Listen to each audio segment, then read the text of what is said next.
But when you sit and you have long conversations with people and they say things, like I could get the gist in my little conversations that I had a lot. I could get the gist of a lot of things that were said, even if I didn't know the words. I'm like, oh, that sounds like the word for electricity, or whatever it was.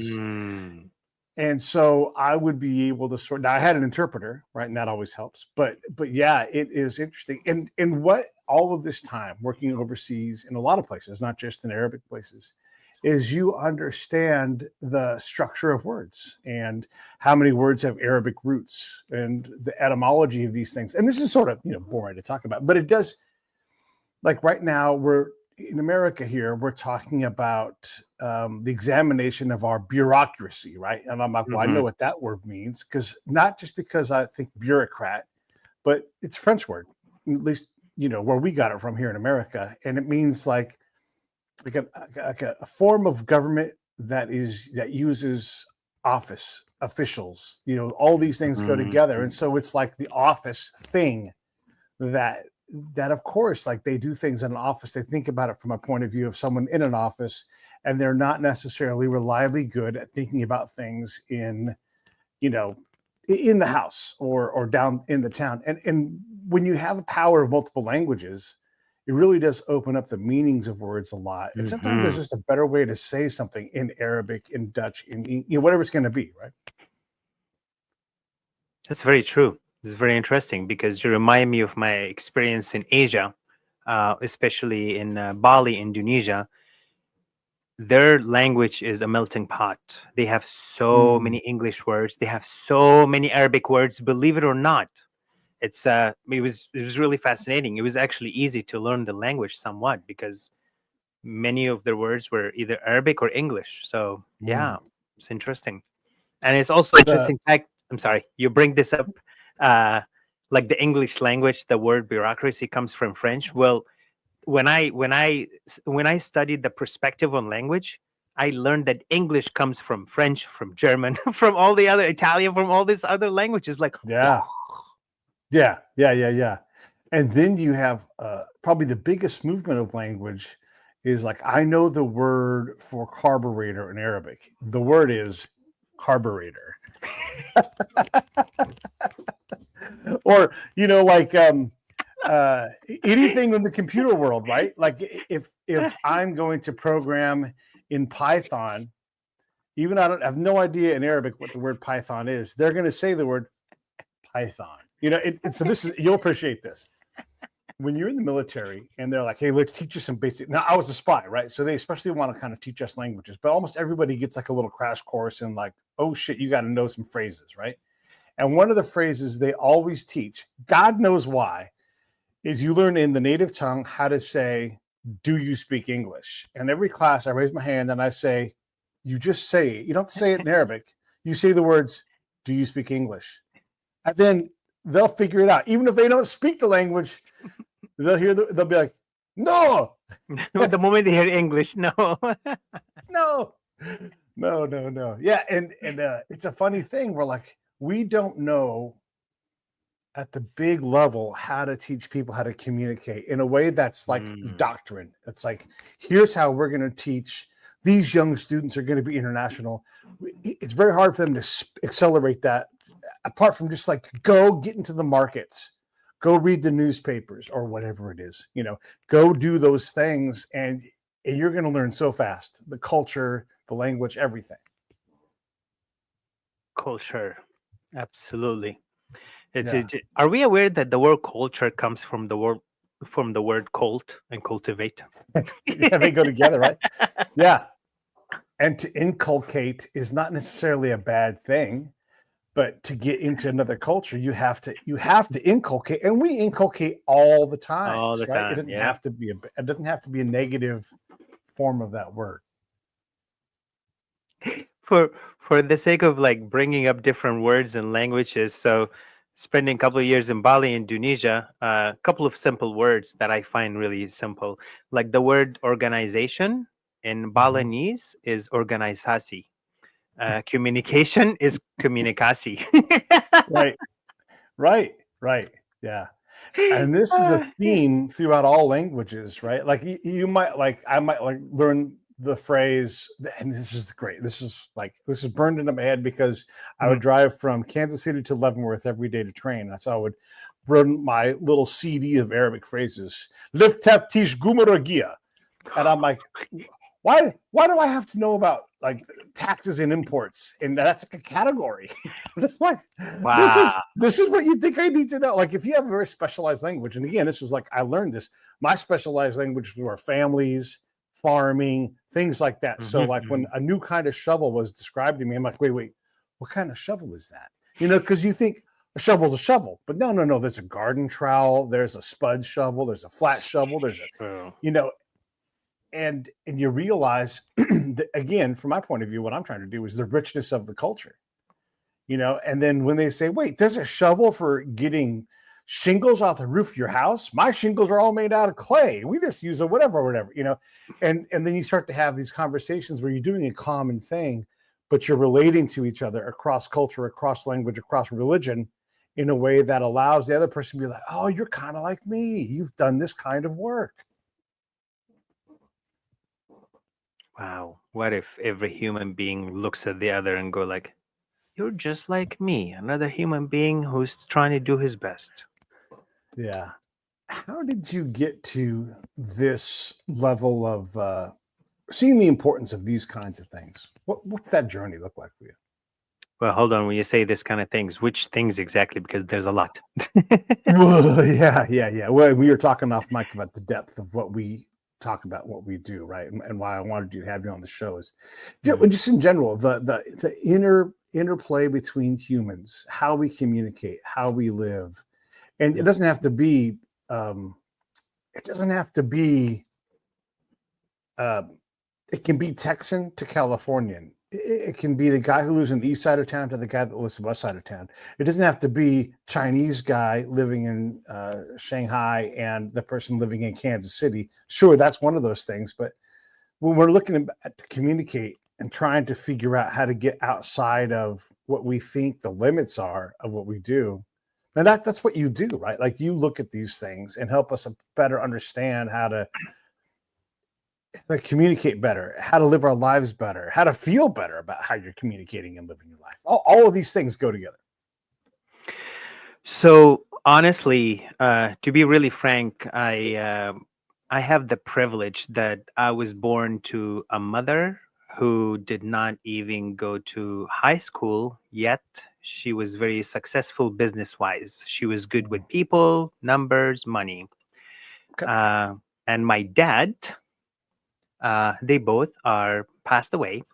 And my dad was a Coptic Christian monk for about Mm, 20 years before he got married.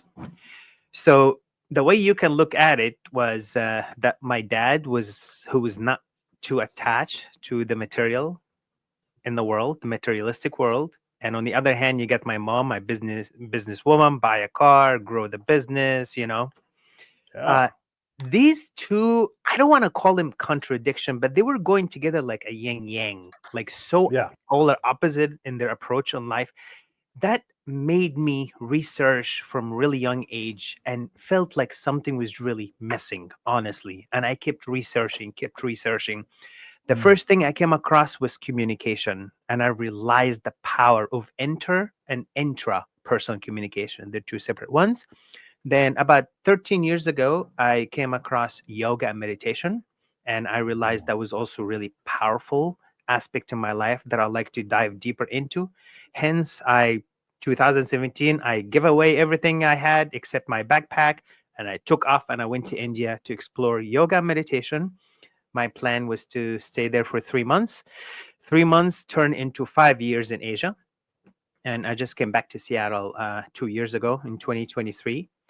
So, from my upbringing with two very interesting characters, parents, and my hunger from really young age to find what might be missing and maintaining my curiosity was motivating me to always connect the dots. What I mean by that is the infinity sign If you put one space, I put yoga, and the other side, I put communication. These are the two pillars that I'm building my life on. Yeah. And I think it's very helpful. It's working for me. It enriches me every single day. And I'm making positive impact in this world. What a blessing. Yeah. Yeah. That ability to understand intra, and then beyond, right? Because from my limited point of view, and I've tried yoga, struggle with it because my body doesn't like to do it. But there is, for me, an intra person conversation, and getting it. And look, I'm such a neophyte here. I'm not trying to act like I know a lot about yoga, but if I get into bird, my body and its limitations from the damaged joints and everything else, Mhm. my lack of flexibility, my arms don't go straight. You can't see because I'm off the screen. That's as straight as my arm goes, right? Both Okay. sides. Yeah, So, yeah. and this is funny, right? So I'll say to someone who's trying to guide me through yoga, I'm like, hey, my arms don't go straight, so I really can't do downward dog. And they're like, no, you'll get it in time. And I'm like, my arms don't go straight. I spend the entire time trying to not smash my face into the ground because my arms Mhm. blow out. If you put me in downward dog early, my arms are going to blow out way before anything else on me. I'm plenty strong, but I'm not built to do downward dog. You'll get it. Just give it time. And I'm like, yeah. My alternate position for downward dog is mountain. I'm going to stand up straight. that I can do, right? And I learned this through my own practice. Like, oh, okay, this makes me uncomfortable. I am no longer getting the value out of it. I'm in survival panic mode when I do yoga, and that's not where you're supposed to be. And so what I had to do was learn to just not do yoga ultimately. Sadly, I try to, but every time I run into the same problem, it's like going to Alcoholics Anonymous and saying, no, I'm just here to hang out with you guys. I'm not a drinker. And they're like, okay, not a drinker. A funny All example. right. And you hijack the entire meeting, right? And so that's what happens when I do yoga. And I'm like, I need that puff ball, these blocks, this thing, as rope. You have a chainsaw? I need a chainsaw. And now I can do yoga. And I'll do the fuck out of yoga then. But my yoga is so distinct from me. I don't fit with all of these ladies. I love it practicing with ladies because it forces my masculine self to like adopt other things. But I am a wrecking ball to their whole thing.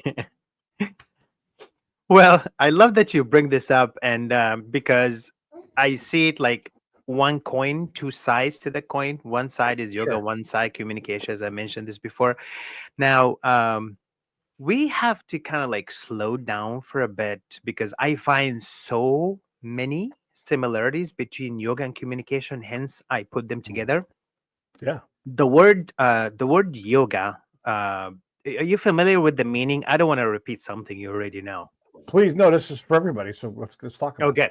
Yeah, sure. So the word yoga is Sanskrit word. It comes from the word yog, Y-O-G. And this word, it literally means in English, it means bond or union. So basically, the ultimate purpose of practicing yoga is to create this bond and union with ourselves and the universe. Now, when yoga started thousands of years ago, there was only like 80 or so poses. Now there are like thousands of poses. the Yeah. the reason why all these poses, some crazy poses exist, which is just showing off. The it's funny I say that for some people it's showing off.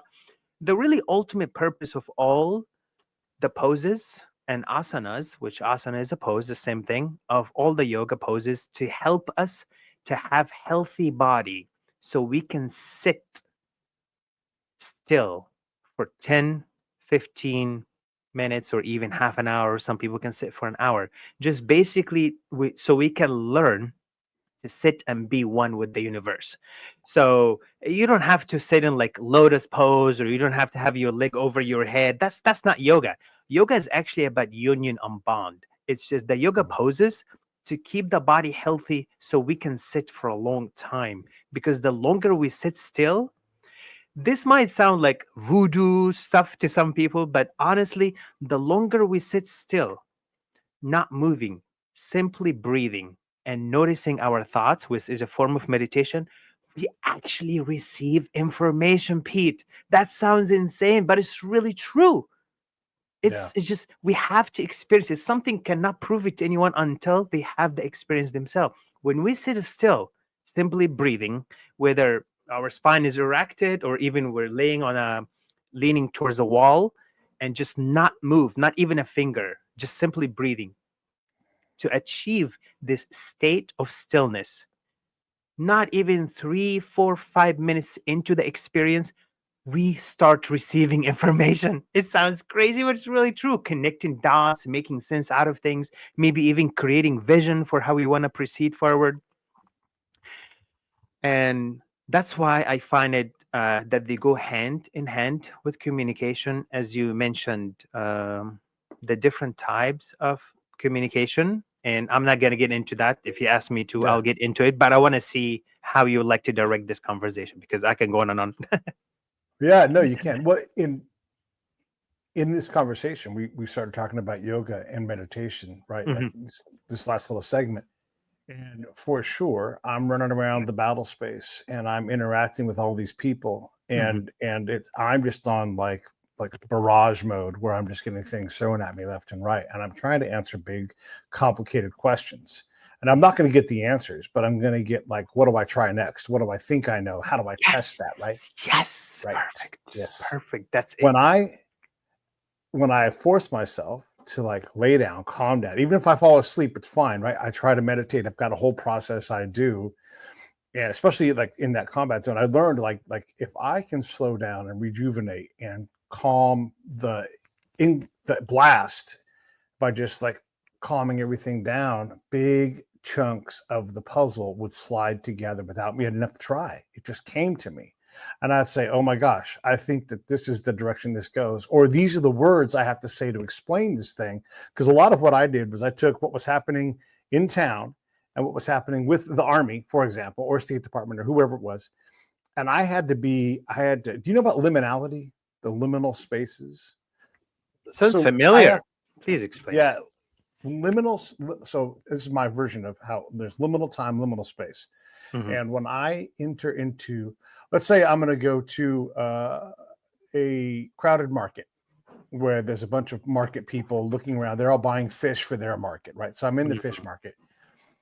I am entering into their world. It's going to be all foreign to me. I'm not going to be comfortable. I'm not allowed to be because it's not my world, right? And so I'm all questions, and they're all little baby questions, right? So I'm entering into like their liminal space, their world, their reality. And there's a lot of ways to look at this, but this is the way I'm going to explain it to you. And when I come out of their space, I now, my job, Pete, I would have to communicate to the commander and say, I went to the fish market. Here's what I saw, right?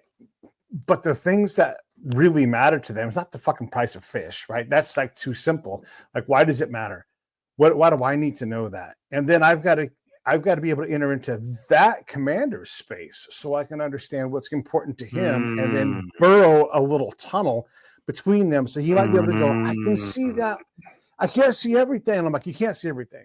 And I'll give you a good example of this. So there's a very successful ethnographer that nobody knows about, written books and spent decades in the Pashtun areas of Pakistan, Afghanistan, that kind of area. And I was talking to her because these things matter. So if we're going to go and we're going to fuck with people's women, like, be like, we're going to empower women, right? And we all love the word empowerment.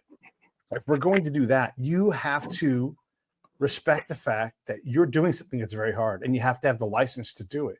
And to earn that license, you have to do certain things. One, you got to be good at culture. Emotions are secondary. Like you have to be able to be uncomfortable with what you're seeing because it's not your norm. You're entering into somebody else's life, their liminal space. Very true. Americans don't take that task seriously when we project out somewhere. We bring the problem and the solution as we arrive. I know what your guys' problem is. You don't have any plumbing, right? So when we do this with women in other spaces, we're so desperate to help them.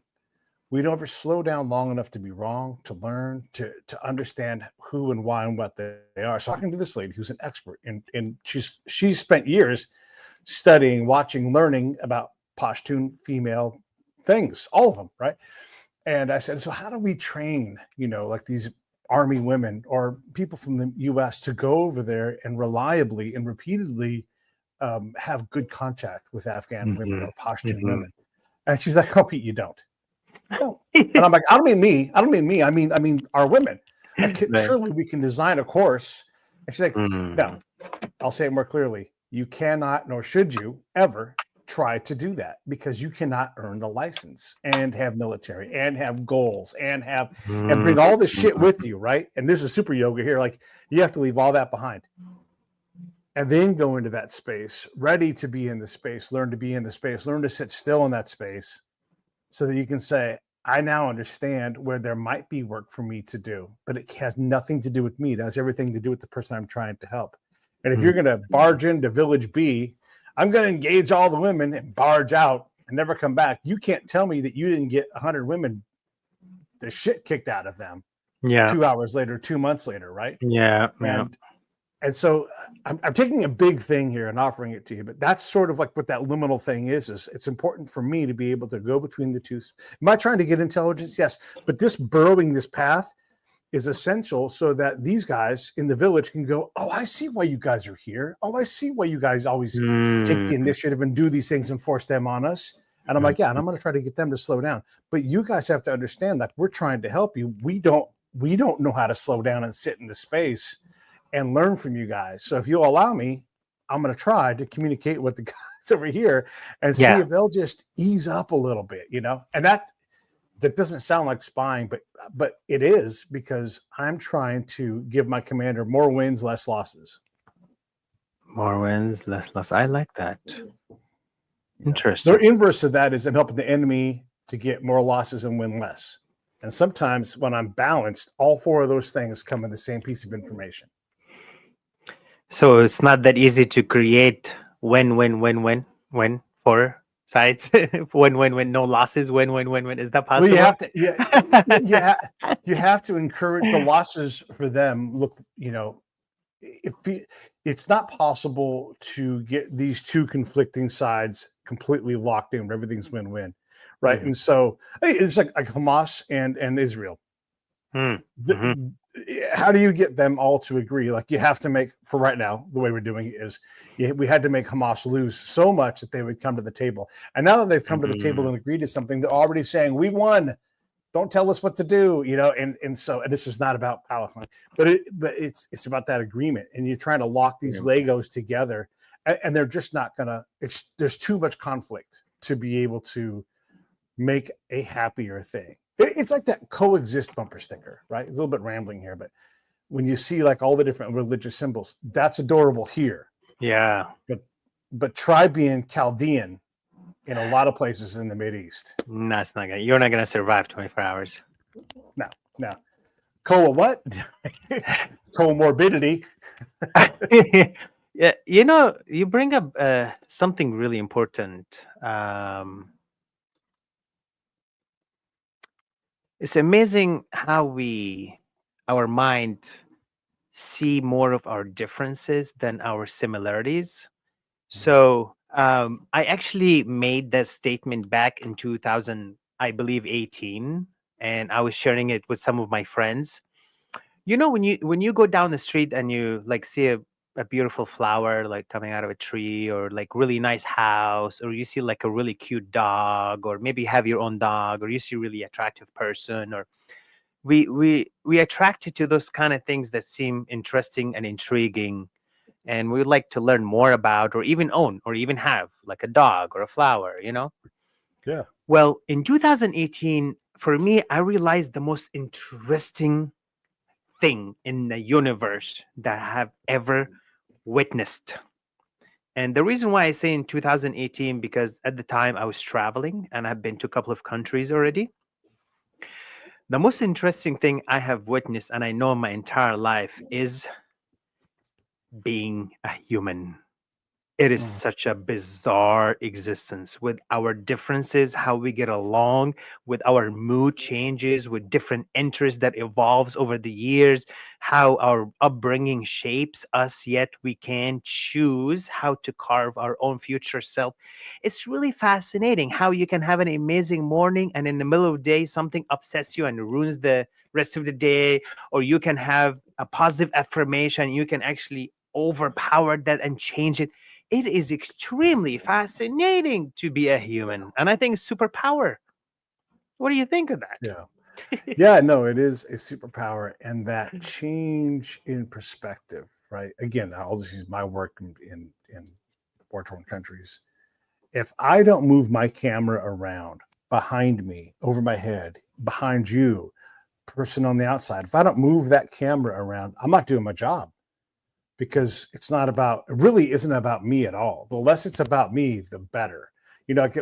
I would love to come to town, and I would have my interpreter with me, and my interpreter is highly trained by me, which is already the abnormal. Like, normally we're like, don't trust your interpreter. Like, this guy lived in Jacksonville for 30 years. He's from Kuwait, but he's really more American than anything else. He just happens to speak native Kuwaiti and already has a rapport, because in Iraq, they call him the Kuwaiti. Like, they look at him and they go, you're from Kuwait.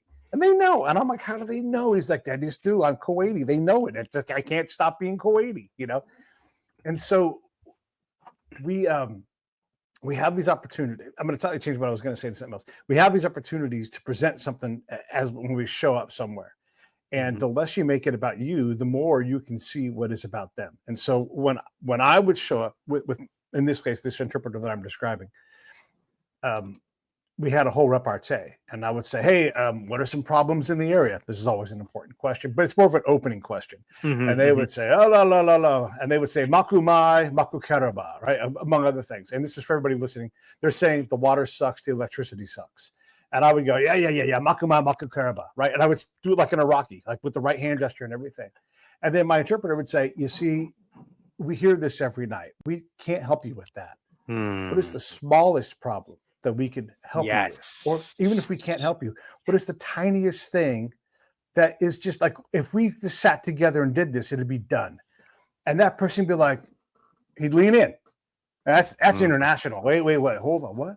Yeah, what's the smallest problem? Like, for tomorrow, if we were going to fix something, what would you want to fix? Well, my kids can't go to school. Why can't they go to school? You couldn't do anything about this. Just tell us. We're curious. This is what we want to know. You see that piece of concrete over there that the Americans put there? That blocks the most direct path to school. I'm not sending my kids 2 miles that way into the unknown and then 2 miles back where I can't protect them. I'm not doing that. But if you move that little piece of concrete right there, all the kids in this place, these people all lived in the junkyard, by the way. These people did not mind living in a junkyard. What they minded was the fact that there wasn't a notch in that wall that they could go to school. You know what happened the next day? We moved that motherfucker. But we did it through the governor. We went to the governor and the commander. We're like, hey, tomorrow, the commander has all these tools. The commander's going to do it anyhow, right? But he's like, this guy's asked us to do this. We're going to use this as a way to like show them that they can make a difference. But you got to go with this. They're just like, I know what to do. Don't tell me what to do. I already know exactly what you're talking about. I probably know the guy you're talking about. And he did. And he knew the guy we were talking about. He's like, yeah, of course, go move that thing. I didn't think you guys would do it. And so we all learned something. Because the commander's like, all I got to do is move some concrete and I get a win. And I learned all I got to do is ask for the tiniest thing and we get a win. All that dude in the junkyard learned was like, all I have to do is let it know, like the smallest thing, and I can do that. And the governor's like, I've been waiting for this win. I didn't know how to put it. And we all of a sudden, that's one of the times when the wind machine turned in all directions, right? But it wasn't about me. If I was there to say, like, where are the bombs? Let's talk about the water. Let's get you in a rage about how bad I get it. The electricity sucks. I can't do a fucking thing about that. However, we can solve this one thing. And then we went back and back and back to that neighborhood. And the more we went back, the more it was like we became part of their neighborhood. And so they would talk to us about things. It was a lot of complaints. That's Iraq. There's a lot of things to complain about.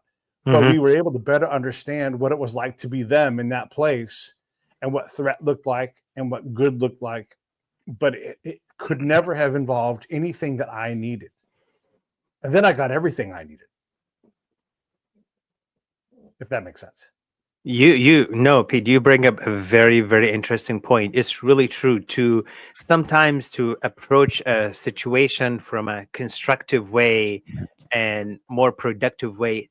Oftentimes we have to take ourselves out of the equation and approach it from a creative angle and be open-minded about it. So I like that a lot. Yeah. Very cool. Thanks, man.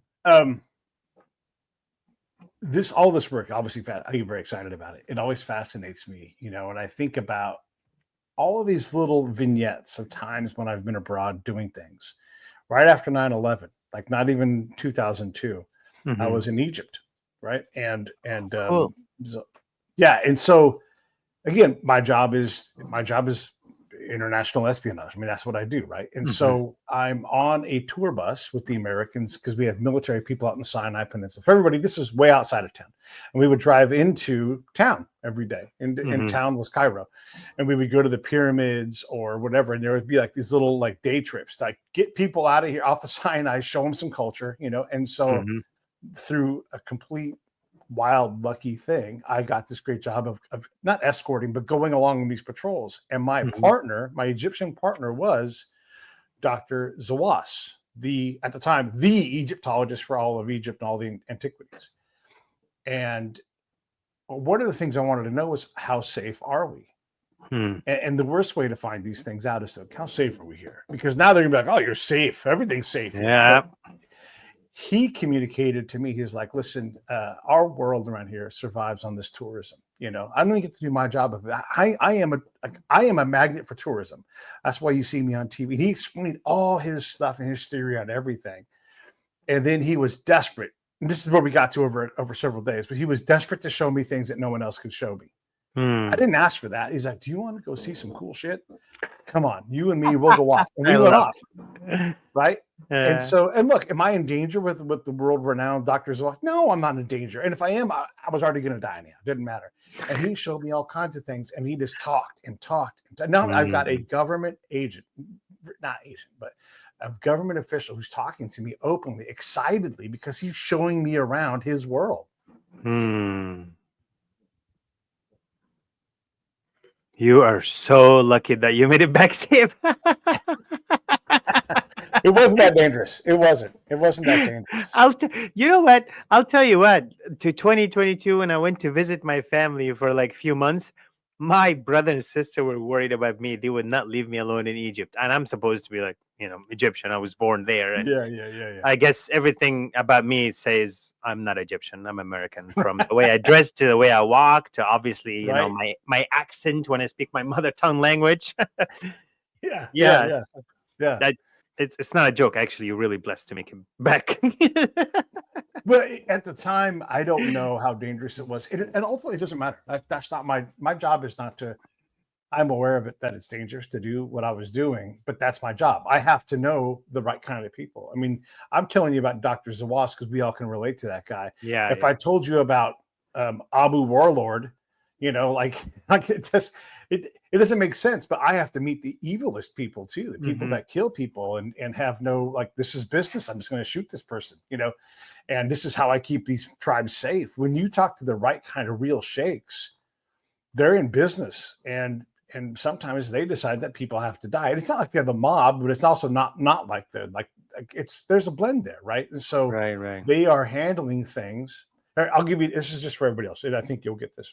So we're talking to this Iraqi general, and the parliamentary elections are about to happen, and so you have all these guys vying to be part of the government, and in the parliamentary sense, for everybody listening, it's sort of like an American representative, like a congressional member, but they're all, now imagine, instead of being like the middle, the right, and the left, it's tribes and tribal interest, and sometimes there's some religion mixed in, but primarily not.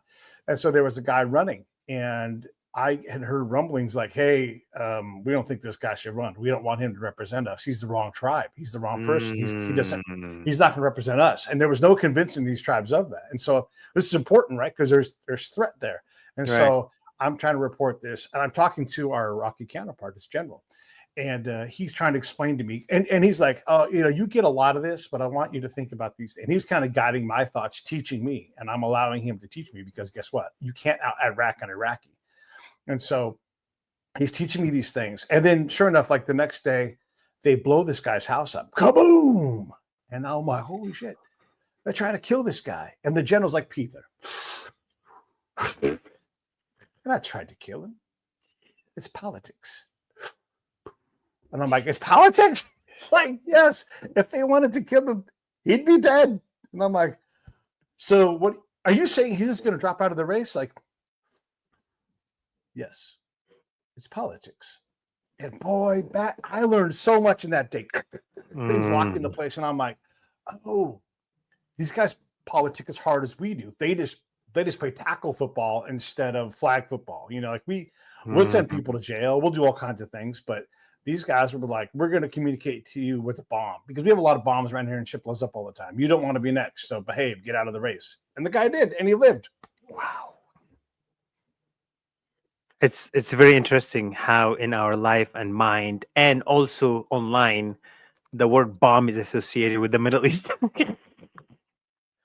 Well, this was a time of a very unique kind of justice that was going on, right? It was a place filled with bombs. I'm not in any way, just for everybody listening, I'm not suggesting that Iraq is filled with bombs, but I was there. And the incident, yeah. You know what? You mentioned that's really funny. Like in the US, if you do a really good job, someone would tell you, "Man, you are the bomb." But in the Middle East, that's a whole different universe. Yeah. Yes. Nam.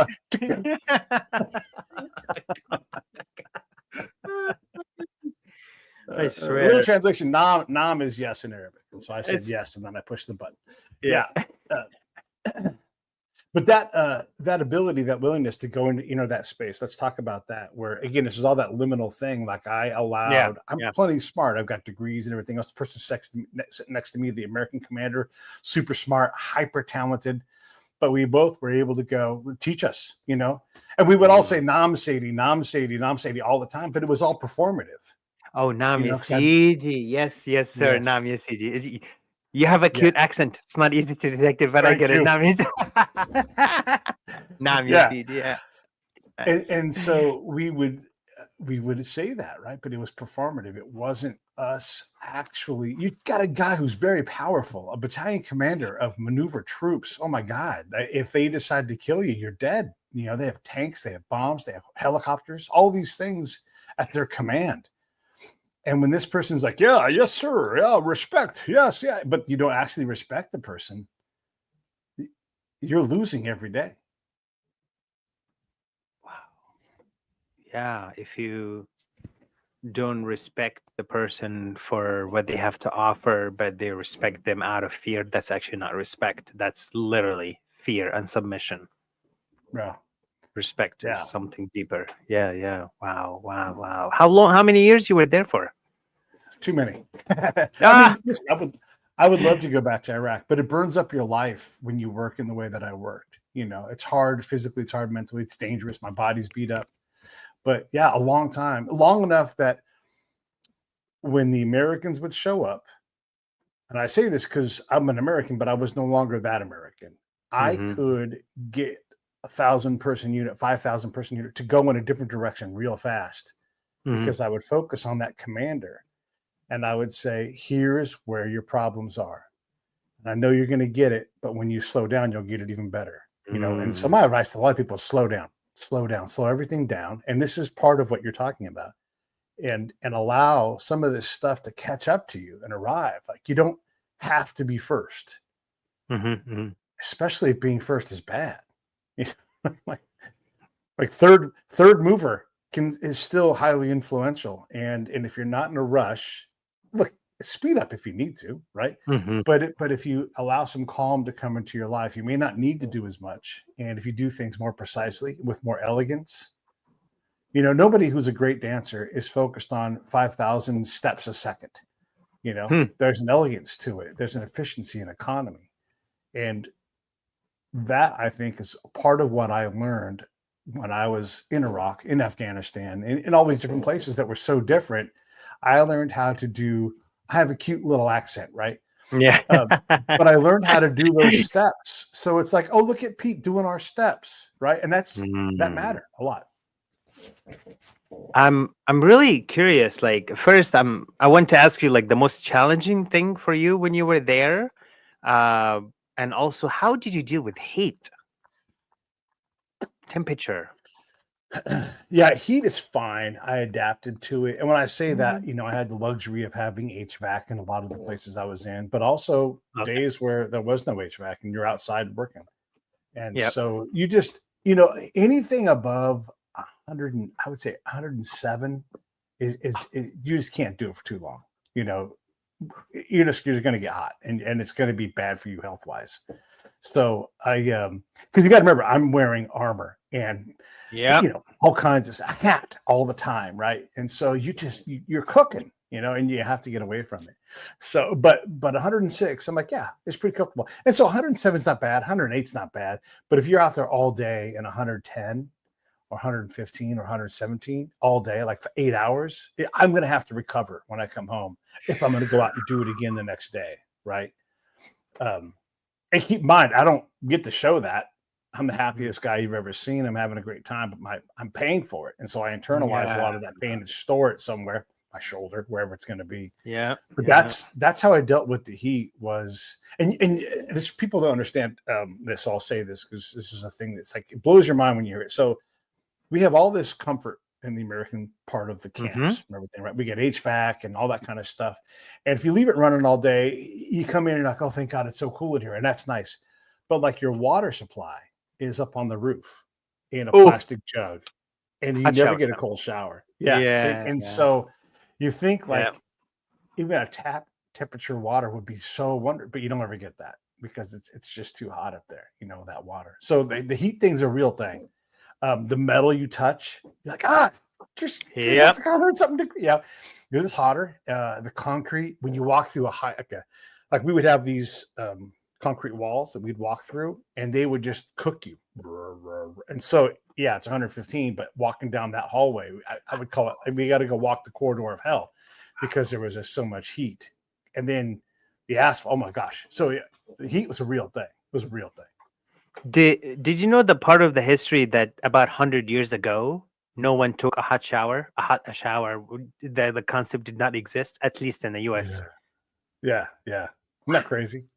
I mean, there's some instances of it, right? Like the Turkish baths, and then like, Genghis Khan and all them dudes, they figured some of that stuff out, but very rare, right? Especially for like in England and in the colder parts of Europe, not a chance, right? Maybe you got a bucket of sort of warm water off of a fireplace and dumped it into your 80-gallon tub, but it was a luxury.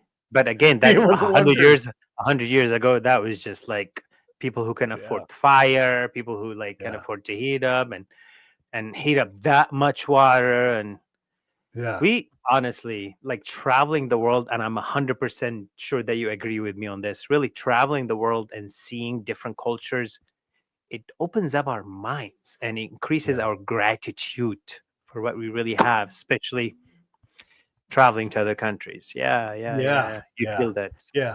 No, it's 100% true. And I often think, if I don't say it, like if you have seen what real suffering is, you'd shut up right now. Like you would realize how much you're disrespecting your own inexperience. Like you're disrespecting yourself through your own experience. You've got to get a footing into what real hard living is. You've got a phone, you've got a car, you've got access to money. Is your life perfect? No. But here, and this is the example I use all the time, Mario, you'll love this. We're so decadent here. We make our bowel movements into potable water and then push a button and never think about it again. So true. I researched the history of that. I know what you're talking about. That was actually people's job to do that for us, like 100 years ago or 100, 200. That was actually a job for some people to like wipe us and take care of the whole thing. Woo! Yeah. If you had money, otherwise you were the wiper and the taking care of the whole thing, right? Yeah. All of us, we water our yards, and the water goes down the drain, and it's all potable. It's crazy. Or they used to use seriously, and how they used to use sticks to clean themselves after using the bathroom.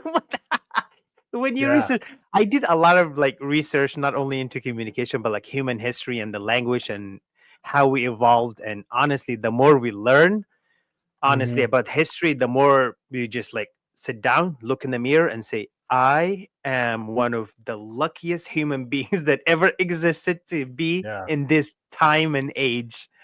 Wow. Maybe you'll appreciate this. So I was reading an article today, and I read the author. They were writing about something in education, and then they said, "You want to read another one?" And I'm like, "Oh, you know what? Yeah, I do," because the topic was, and this is always fascinating to me, was this lady was writing about bathroom etiquette, at the school for the adults, and I'm like, oh, this is not going to be what she thinks it is, And so she had like all these little axioms, if you wet the CD, wipe or whatever, right? Kind of Yeah, thing, like yeah, all yeah. rhymey and like kitty and everything. And I'm like, what if you got someone on your staff and they're from Pakistan and they don't know what the fuck Mm, you're talking about because they stand on the seat because that's how they go to the bathroom. You can yeah. put all. This is the thing I want everybody to hear. You can put all of the signs you want up in your house that say "Go to the bathroom in this way." None of them will work because the person is going to go to the bathroom the way they've always gone to the bathroom.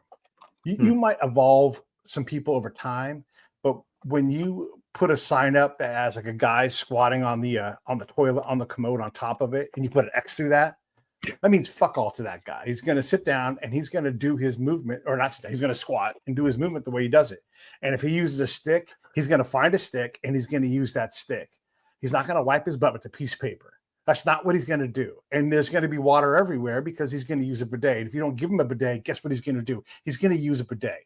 And that's going to maybe, I don't want to go any further in that, right? But you're not going to have someone. So this person, look, I get it. You work in an American place with all Americans and you want them to behave better when they go to the bathroom. But when you start setting what bathroom etiquette is, you are not culturally savvy, Hmm. and it's a hallmark of it. Is this a bad person? Of course not. It's a wonderful person, But when they say something like, if you lift the seat up, put it down. All right, well, if I only leave the seat up and it's always up, you can put it back up. Well, no, that's not what we want, And so you're like, hey, listen, it's the bathroom. Just be glad I didn't pee on the seat. And I'm not saying me, but just in general, there's all these different things we want people to do, these performances. But if it's not part of their culture, if it's not part of their vibe, if it's not part of their jam, then what are we doing? We got to slow down if we're going to figure that out. Well, you know what? Now you bring up a very interesting point/topic. I haven't found anyone who can explain this to me yet. Maybe you can from your experience. I'll try. How come bidet started in the Middle East and it's only getting into the US the last couple of years, considering like one of the most developed countries? How is that possible? I grew up in bidets in Egypt. Yeah, 40 years ago. Yeah, I don't know. I enjoy a bidet myself because it's nice. And if I was to say the worst, if you're going to pick 3 ways that are bad to clean your nether regions, one would be to simply wipe a piece of paper across the defecation that's on your skin. I'm going to wipe some paper here, like that's just not the way that anybody in an area that you can't see yourself. Like if you washed your hands, you had poop in your hands, how would you clean yourself? Yeah, but back there where all the poop is, I'm just going to kind of pray that it's all clean. Right? I don't know, but I'm glad that it's catching on. Yeah, no one knows. I'm glad that it's catching on, and thank goodness, because we used to use corn cobs and sticks. Yes. Nothing. And our hands or whatever, Or the long chute that they used to have at the back of the castle or the back of the house. Long chute, and someone's job was to actually go down the chute and just clean the whole. If anyone argues with me that we do, despite all the hardship and all the conflicts that's happening, we live in the best time of human history, despite everything that's happening. I'm saying this with my heart is full of all unfortunate things that happen in the Middle East and so forth. But overall, the biggest arch, we're blessed to exist in this time and age. And I'm sure probably the future human beings, if we still exist, they will live in the best time of human history. Yeah. It definitely gets better. On Thursday, they're going to cut this lens out of my right eye and they're going to put a new one in. And I will no longer have cataracts. And on the next Thursday, they'll do it. Think about that. And there's no blood, there's no pain. It's almost perfect recovery. I basically have nothing to worry about but what I bring worry-wise to that endeavor. Now look, 1 in 1,000, but 1 in 1,000 is a lot of things, right? And so I'm going to have a successful surgery twice in 2 weeks. That's going to dramatically improve my eyesight for the rest of my life. I'm 55. Let's say I live 40 years. That's not unheard of. I don't expect to, but you would be like, yeah, Pete's 95. He's old. Eyes are great. You talk about living in the best time in history. If I lived not even that many decades ago, and I had cataracts already at 55, I would have to use the sight that I have while I had it, but it was going to be gone, you know?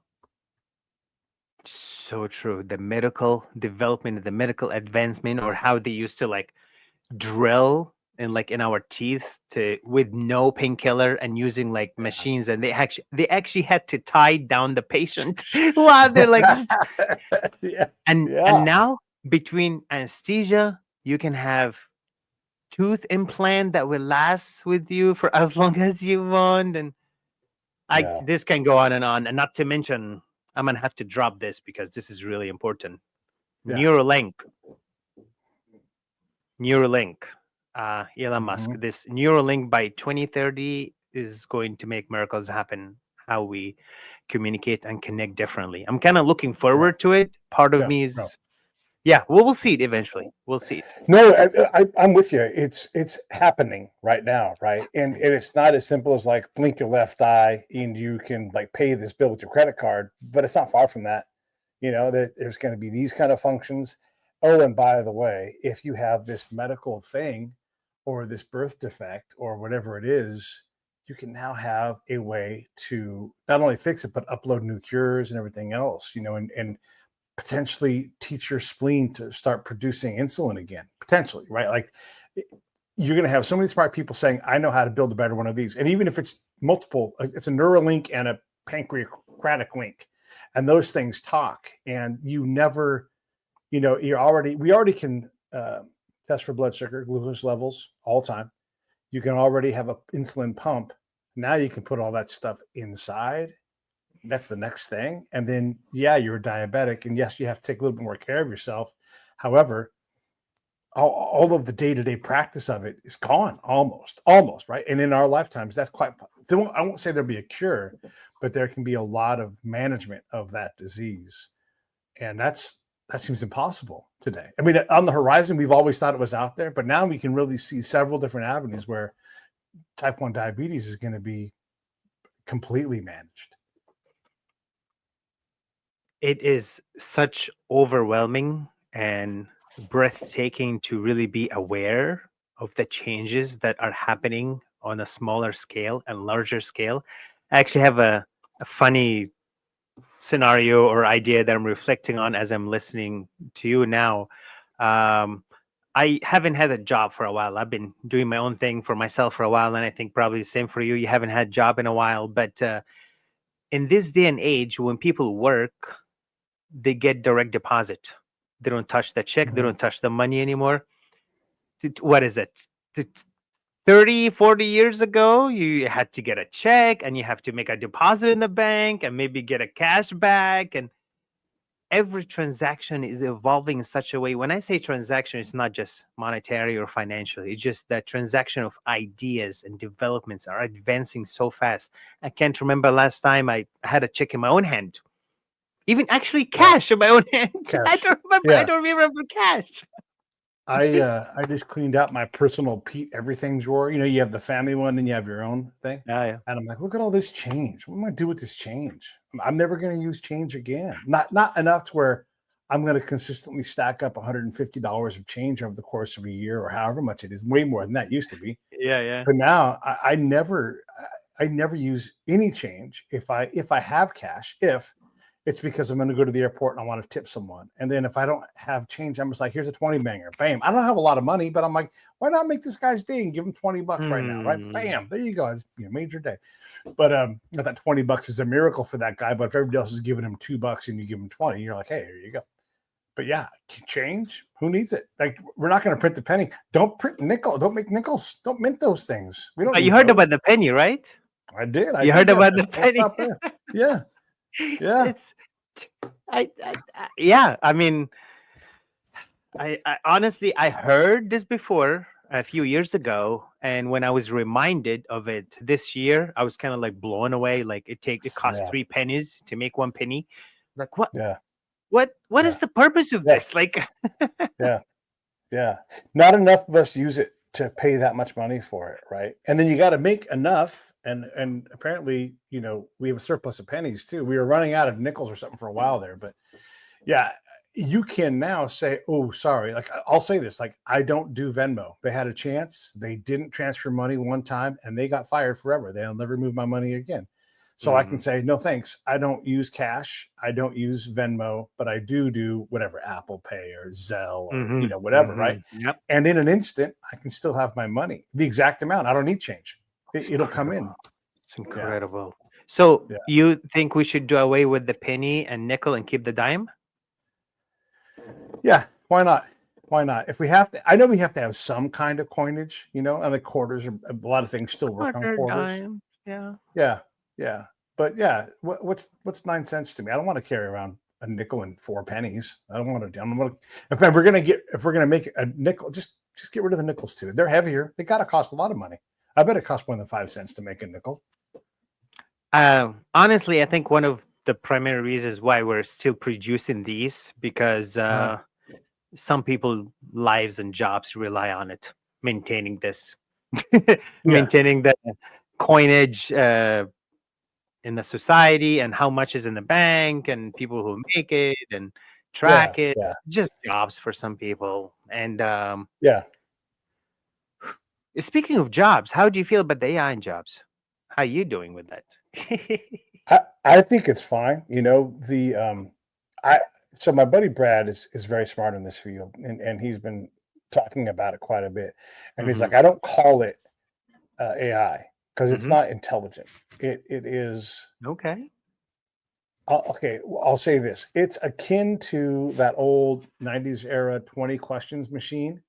Think of something. I'll guess what it is, and you're like, okay, and it would say animal, vegetable, and it would do just a tree. And they would reliably pick the thing that you thought of in your mind. Like, I don't know how you did that, So it's akin to that. And he just calls it like a generative algorithm, right? And it's taking. So if you said, tell me a story about Pete and Mario going to the store, it would write you a story. And you know what? I don't like that one. Do it again. And it would do it again, but it'd be a different story. And do it again. It'd be a different story. Do it again. It'd be a different story. That it's good at. But that's not intelligence. That's just not randomly. That is a purposeful picking what should the next word be according to all the language that's been taught. And so it's just putting patterns together. And so it's not intelligent, right? So you can use it to do a lot of things. Like, hey, do me an outline. Like a lot of this basic, create for me an outline of, this kind of a person's TV show. And what the premise that it can do that, and it'll give you an outline, right? And that's pretty basic work. I could have an intern do that, right? But I don't have to have an intern do that anymore. So now I can have an intern do higher things.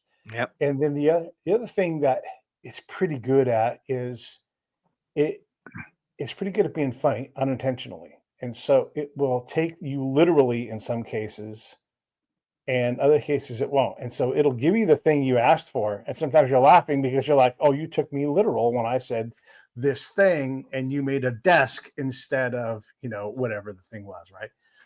And so that stuff, I think there is work to do, but we're always ahead of these machines, right? They're not going to be smarter than us in ways that matter, I don't think. And there's always ways to take these machines and use them, maintaining a server bank or helping clients. I don't want to use AI in part because most of the time it's just faster for me to do the work. Now, if I could hire someone who could produce things for me when they used AI to get me those things faster, because I need these basic products to send out, I can see that being a thing, right? And I no longer have to do it. I know Google is trying to write my emails for me. No thanks, right? But if I had someone who was checking their work, here's a good example of AI not being smart. I'm from a town called Benicia. And so if I write into almost any AI machine, any generative machine, I say, tell me the most famous Venetians. It'll say Benicio del Toro. I'm like, he's not from Benicia. He's not from Benicia. Even if you say Benicia, California, it'll come up. Oh, Benicio del Toro. That's not smart. That thing is not intelligent. It's just taking like words and putting them together and giving you as all kinds of instances of that.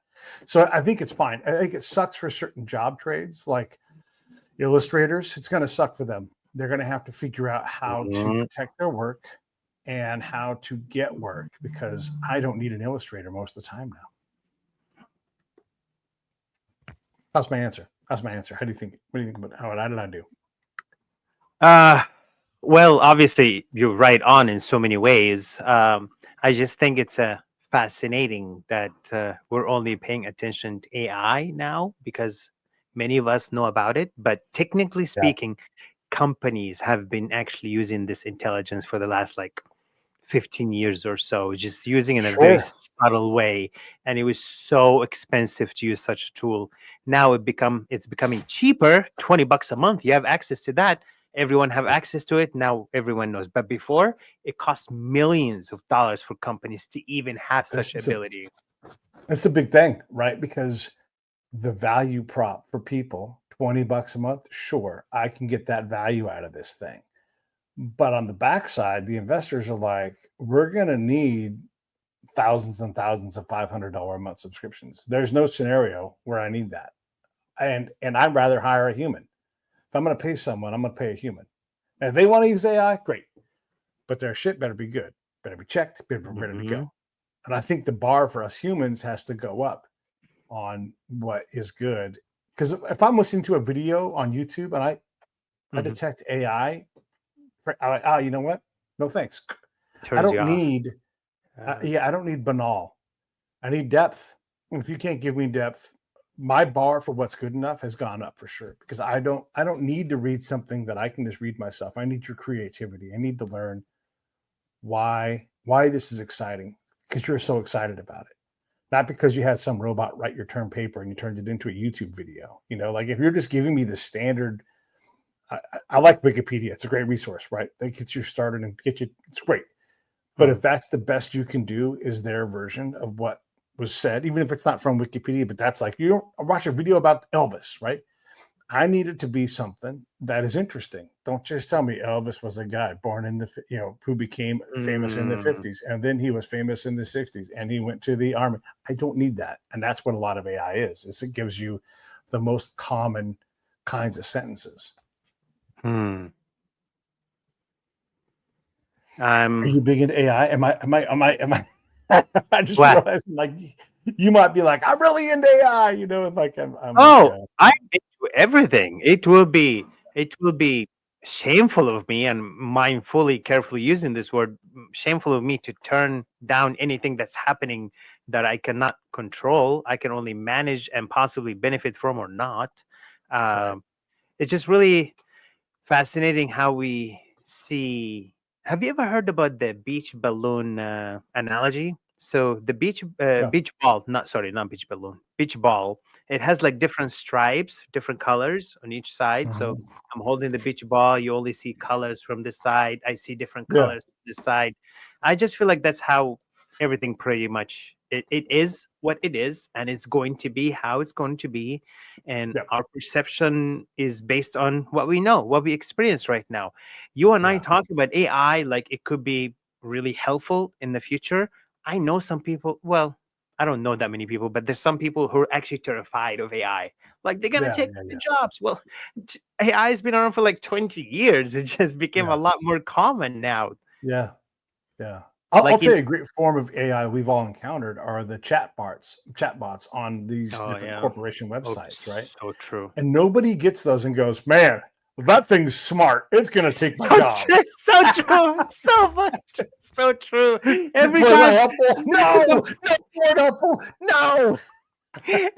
every time I get like trying to chat with a company or something for help, and I get a chat bot, as you said, first thing I have to think, I have to like shift my own way of communicating because I'm not talking Mhm. to a human anymore. I have to filter Yeah. the words. I have to be concise. I have to be straightforward.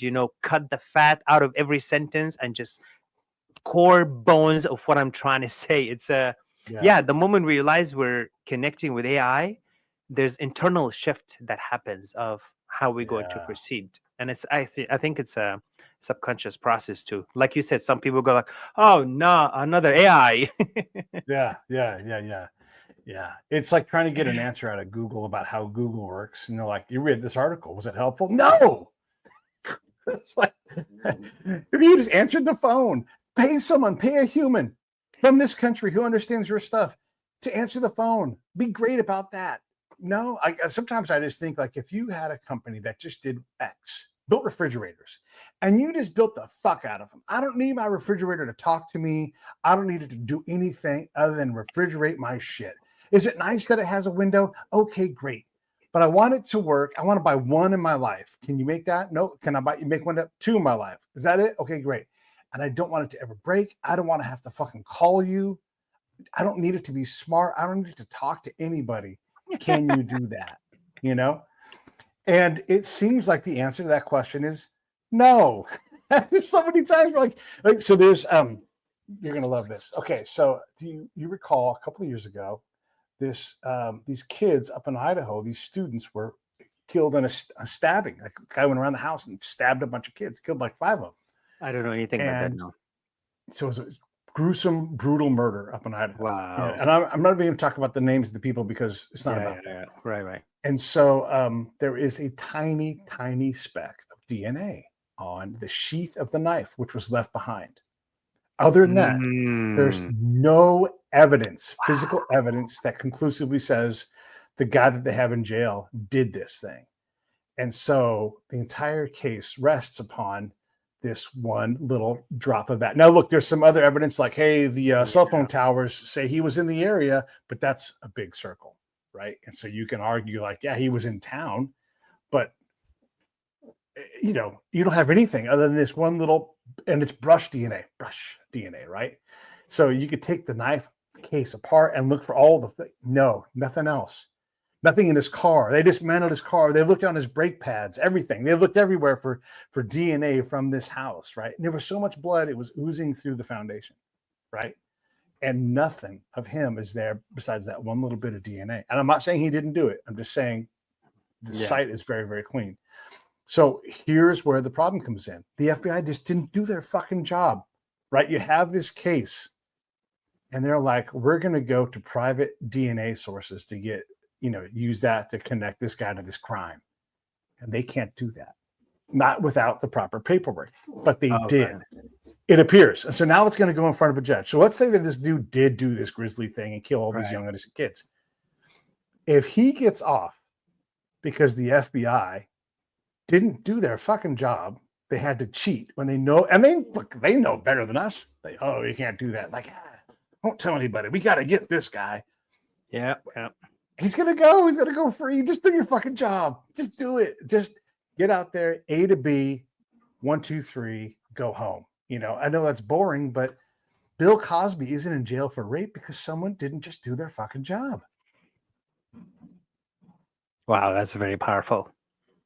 That's very powerful. So that's what I think about AI. I think it's going to be great. I think it's going to, I use it a little bit, right? And I probably will continue to use it a little bit more until I find like the limits of when it's useful. One thing I don't like about computer programs is I didn't need this work to begin with. So you've invented work for me. And now you're telling me about how much time I've saved by doing your fucking extra work. Meanwhile, I just want to talk to people. That's what I want to do this, like what we're doing,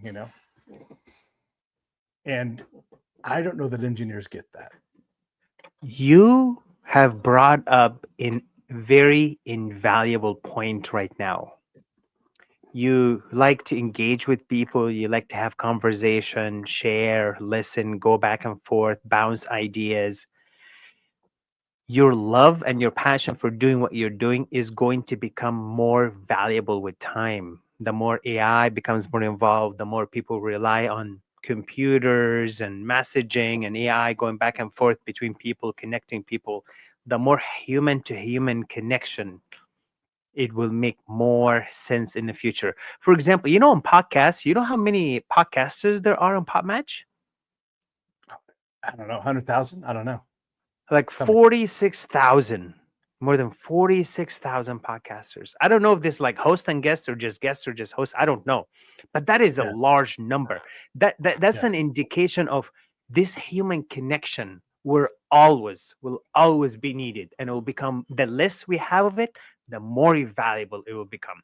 The more people will be engaged with AI in their career and traveling, the more they just might, actually, some people do that already, FYI. They might actually just pay someone just to have a conversation with them or spend an hour with them at the end of the day because they're just so busy with life. It really exists. Yeah. There's like a friend Uber. Yeah. I mean, you like, I just need someone to chat with. Is someone cool? Will you be my cool friend? Yeah. And you can charge $50 an hour or whatever you want, right? And yeah, that really is a thing. The Yeah, you're human. right. There's always going to be that need for humanity. And anytime you can bring humanity to your solution, it's probably a good thing to do. Probably, right? Not all the time, but yeah, probably. Yeah. What else? How have we done? I know I've talked a lot this episode, but I think it's a good exchange that we've had. What do you want to get into before we wrap this thing up? What do I want to get into? Uh, I'm that kind of person that I just show up and I go with the flow. I don't Yeah. necessarily have an agenda or I have like something specific to deliver, or I just enjoy the experience, just like you, actually connecting with people, answering questions, tackling a topic or idea together.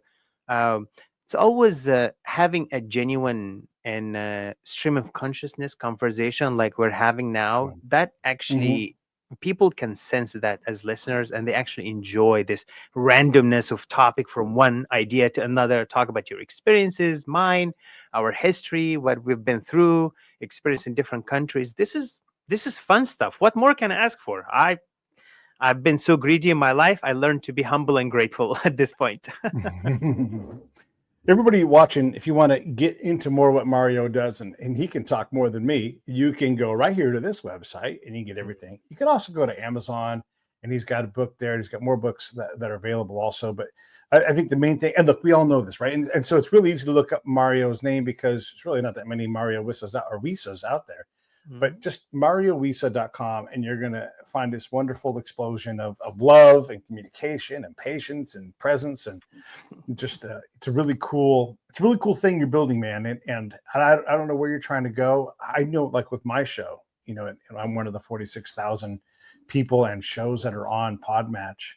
When I talk to people who have podcasts and they're desperate to make something, what I say to them is a couple of things. One is like, you're looking at me and you see me doing this over 2,000 times and you're trying to be like me. Don't do that. Don't even worry about anything other than, can you book your show, whatever it is, write your show, whatever it's going to be. Can you do that every day? Like a job, because that's what it is. And it's a really poor return on investment. If you're worried about investment, save your money, go drive Uber on the weekends. And in 8 months, you'll have enough money. If you don't spend any of that money, and you can buy a franchise, a good one, in 8 months, maybe a year. Right. And you're just not going to take any days off. And that's it. It's going to cost you a year to do it, maybe a year and a half to get the one you're like really going to push hard. Do that instead of podcasting, because there's an actual return there with an actual proven business model, and all of a sudden you're like, I pay people to go out and stamp concrete on driveways, and I have this wonderful business and it's changed my life. Do that instead of starting a podcast. But if you want to do a podcast, here's what it takes. And don't worry about where it's going. Just worry about doing it every day. And if you allow it as much as possible, that podcast will take you to a place you've never been. And you can't imagine the joy and the wonders and the treasures that you will find. Yeah, it's tough to monetize, but monetize, like the balance between your mom and your dad, right?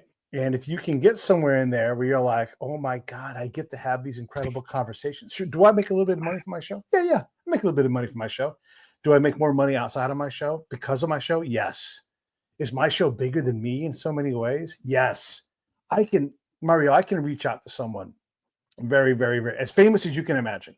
And I can say, here's my show. It's been around for 10 years, 2,000 episodes. Here are the names I've had on. Click off these names. And they'll be like, yeah, of course I'll come on that show. Of course, because it's the most obvious thing to them, right? And some of that is by design, but most of it is through perseverance. It's through being present, sitting in that room and doing the same things that you talk about. Like, this is sort of part of my yoga, I think. Yeah, absolutely. Absolutely. I love that you bring this up because, again, we say something, how to practice yoga off your mat, which is basically you carry yoga with you, whatever, how you have a conversation, how you handle a conflict, how you even eat. Right.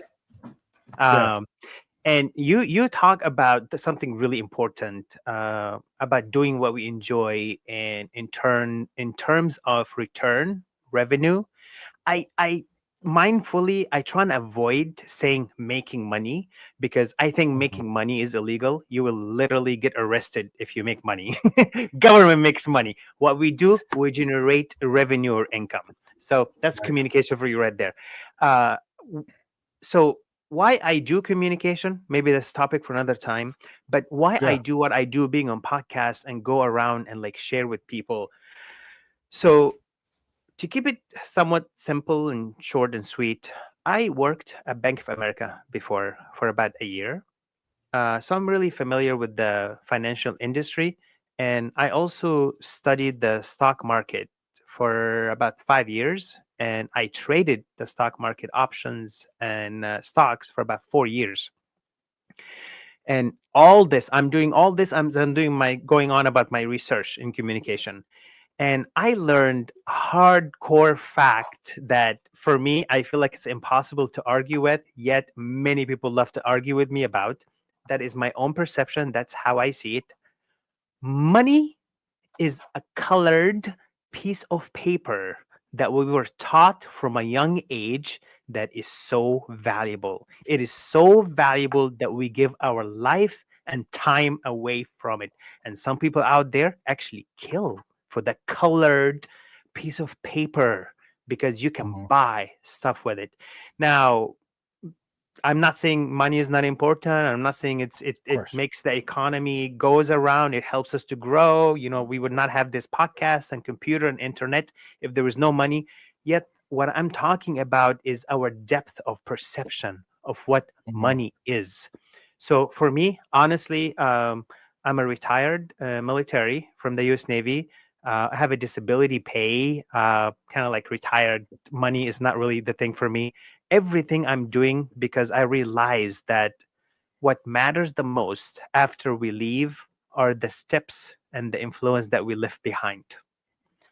So I am attempting in a joyful way to make a positive dent before I take off, before I leave here. It's here visiting temporary. Um, and it's an honor to live that way, to just make a positive dent before we leave. Yeah. And everything else Yeah. will take care of itself. Yeah. Yeah. You're right. You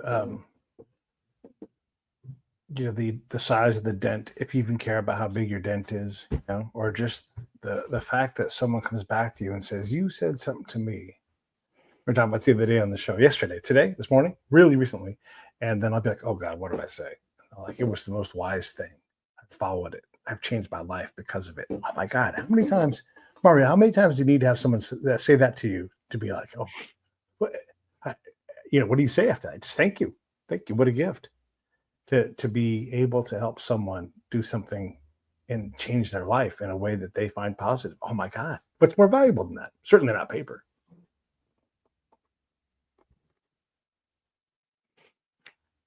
It's really true when someone once said that our perception is our reality, uh, Mhm. our objective truth. Yeah, being aware of that. Oh, can I share something with you really interesting from Buddhism? Please. So, in Buddhism, they say the truth is like a mirror, and Mm. this mirror is shattered into a million pieces. Mhm. And every person holding a piece of the mirror, and they say, I have the mirror. No, you're not. You're holding a piece of the mirror. Hence, every one of us is holding a piece of the truth. The truth Mhm. only shows up when we collectively get together, which probably have some time in the future to do that. So it's really cool analogy that Yeah. whoever thinks that they're holding the fact or the truth, you're actually holding a piece of it. Just FYI. Yeah. One of my favorite things to collect are these sort of colloquialisms, that are brilliant and they resonate across things. Like when I would talk to my interpreters to Hmm. train them, I would say, we don't like the worst way to find out where the bombs are is to walk into town and go, "Where are the bombs?" Like that's just the worst way to do it.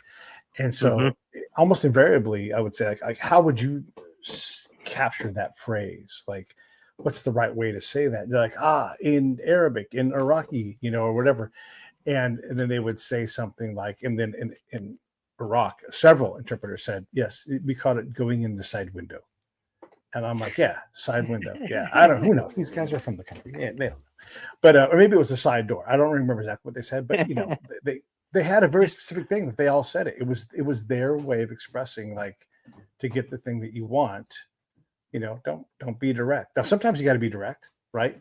But sometimes you don't need to pay that price, and it's sometimes better not to pay that price because you'll get more than what you asked for. So all right, we should wrap this thing up. So what else do you want to cover? Anything else? There's the link for everybody who wants to get it. I'll put a link for your book up here right now, but what else do you want to cover before we wrap everything? Oh my goodness. I am very grateful for the experience, and you sharing your stories and experiences was really fun and entertaining, really engaging. It's almost hard to believe that an hour and a half passed by. Yet this is a great indication of enjoying the moment of being in the flow. The moment, it doesn't mean a second. A moment, it could be an hour, two, it could be a whole day, it could be a moment, as long as you are in that moment. So thank you for making the opportunity happen, Pete. Yes. And everybody, I'll put it on the bottom of the screen here. Here's the link. Look, just type in Mario Wissa. You'll find everything. But he is on LinkedIn, or he's on here on Amazon, and he's also here on his website. You can connect with him. Wonderful dude. And if you want, use Podmatch as well, by the way. He's on there too. And that's another great place to find people to talk to. I will see all of you tomorrow. Thank you so much. Mario, I will talk to you in a second. Let me wrap this thing up.